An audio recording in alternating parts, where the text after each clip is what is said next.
The New Mutants. This is my spoiler review. I have a review on my blog. No spoilers on that one. That's at soundedbetterinmyhead.com. So if you want to check that out for the no spoilers, go for it. Otherwise, you're here for this. This movie has been floating around for a couple years now. I think it was supposed to come out about 2 years ago originally, but for all kinds of reasons, this thing got delayed. You could tell it was old because it was still credited as being executive produced by Stan Lee because he was still alive when this came out. So that was depressing. And speaking of depressing, I'll throw this out here real quick. We saw yesterday that Chadwick Boseman passed away of cancer. Of course, Marvel fans, you're going to know him best as Black Panther. Apparently he's been battling this thing for 4 years and still putting out these movies. So rest in peace to him. But as far as this movie, unfortunately, not all that great. I ended up going with a 2.5 stars out of 5. It wasn't terrible by a long shot. It just wasn't that good. Just average. They really wanted to infuse a horror element into this, so you got kind of a superhero horror movie. I think it actually worked out pretty good for the most part, but it never really quite got as scary as it could have. And I think initially they were supposed to go back and do some reshoots and make it a little scarier, but they just never did. There's going to be a lot of what ifs about this movie. You know, basically everyone just kind of gave up on it at some point, so I don't know how much better the final product could have been. So I just can only rate it for the movie that it is. Thought there's some creepy stuff. You know, those, I don't know what to call them, the smiling men, slender men, whatever they were. When there was a bunch of them, that was pretty cool at the end.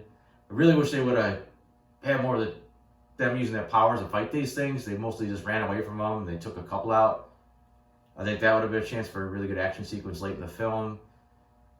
They didn't really do as much with the demon bear. It would have kind of been cool to see everybody take them on at once instead of just kind of one by one. But like I said, the horror stuff was alright. The superhero stuff, what I was just basically talking about, the action. The plot was pretty simple, but it moves briskly. I mean, it's pretty quickly. You start off, there's something crazy going on, and there's a bunch of people die in this village, and then they're in the institute, and almost immediately you start seeing bizarre stuff happening. So it doesn't take long to get stuff going. It's just that the characters are really not that interesting. Problem is everybody's really tight-lipped. They don't really like to let a lot of their personal history out there, so now the audience doesn't know what's going on. And with Moonstar being the star of this, you know, she's basically supposed to carry the film. You meet her first, so she's your introduction in this world. You know, she's the audience's mirror, trying to absorb all this information. And initially I call it not that great at acting by the actress, Blue Hunt, but I don't think it's so much that. I just don't think she has the stage presence in this film to anchor it.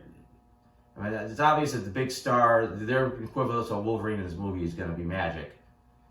But she's basically the mean girl in this movie, and she's actually a character you're not supposed to like. So you're supposed to like Danny, and you just really don't. She just doesn't really carry it as well as she could have. I do appreciate that they did at least try to give the accents to everybody that needed one, but I thought everybody kind of did a poor job. They're, you know, Magic's constantly losing that Russian accent periodically, and I didn't realize that Rain had that Scottish accent until she talked for more than 2 minutes.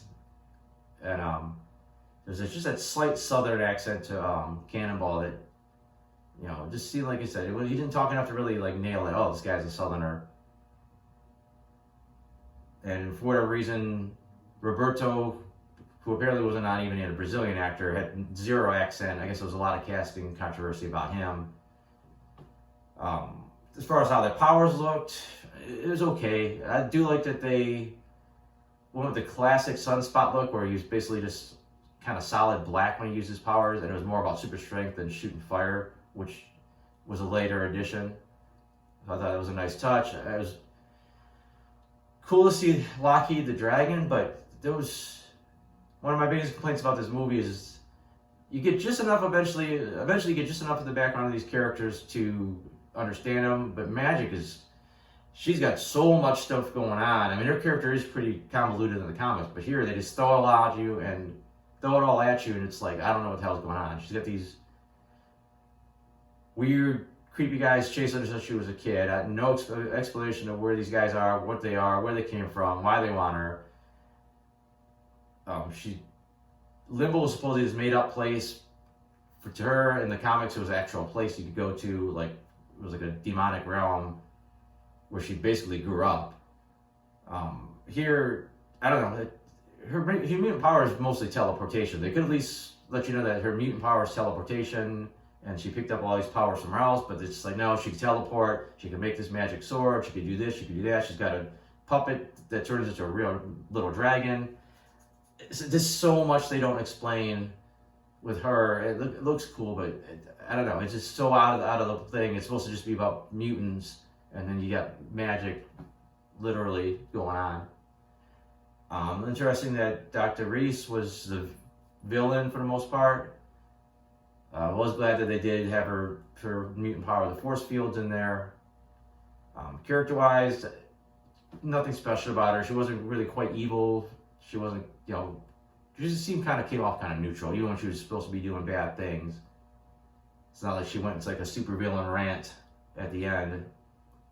Another thing, throughout the film, you had everybody's being watched by these cameras, and it's this super high-tech system, and it's scanning them and detecting powers and doing all this stuff, and you pretty much knew it was the Mr. Sinister stuff early on, just because rumors leaked that he was involved in this movie.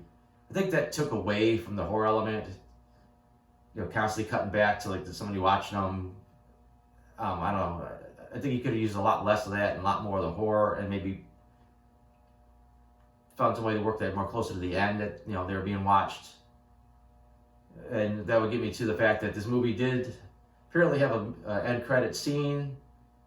The original rumor is that it was going to set up Mr. Sinister. There was a later rumor that it was going to be Roberto's father. I don't know which one they would have went with. The Sinister one would have worked better, especially if you would have had, someone's always watching besides, Dr. Reese. And then at the end, you find out it was Mr. Sinister monitoring him. It wasn't not a bad movie. It flowed pretty good. The horror stuff worked, but it could have used so much more.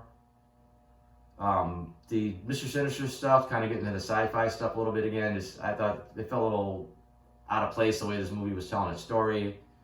The characters were they were kind of bland, but I think there was just enough there that you did still want to see what happened to him next, and maybe have him expand on him, and you could have did a lot more of them. There was still potential, despite how, it was nothing that special here. But I really don't got a lot to say about this movie. Probably gonna go see the new Bill and Ted's tonight, so I probably have a review out for that tomorrow if anyone wants to check that out. I also got other reviews up on my blog, TV shows, movies. I got my comic strip. It's soundedbettermyhead.com. And thanks for watching.